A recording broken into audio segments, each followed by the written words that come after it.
I'm Ashwin Vasavada, Deputy Project Scientist. I'm Matt Heverly, a rover driver. And this is your Curiosity Rover Report. Curiosity has been on Mars for 1 Mars year. That's 687 Earth days. Our goal over that time was to find a habitable environment, and we did.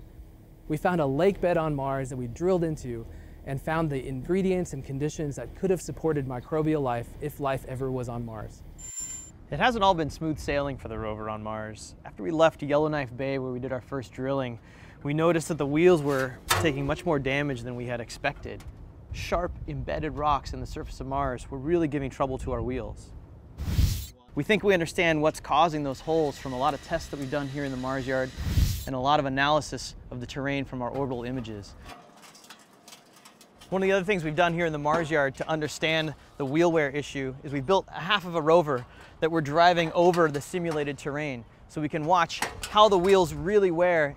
We think we've got new techniques to be able to drive the rover safely and identify some safe paths.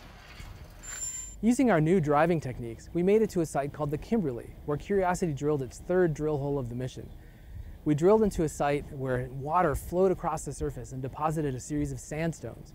We drilled into one of those sandstones, acquired rock powder, and fed it to our 2 analytical laboratories located inside the rover body. While the rover was at the Kimberley doing its drilling campaign, it even took some time to take a selfie. It reached out its robotic arm, just like me with my camera phone, and it used the Molly to take a series of pictures that it stitched together to take its self-portrait. The rover took a selfie before drilling and after, so you can even see where it drilled a hole on Mars. As we drive from the Kimberley to Murray Buttes at the base of Mount Sharp, we tried to identify the best path for the rover. This means driving through sand. We took the Scarecrow rover to the Mojave Desert, where we drove over similar sandy terrain to make sure that we know what's going to happen once we get there. The focus of the mission is really now on driving as we approach the base of Mount Sharp.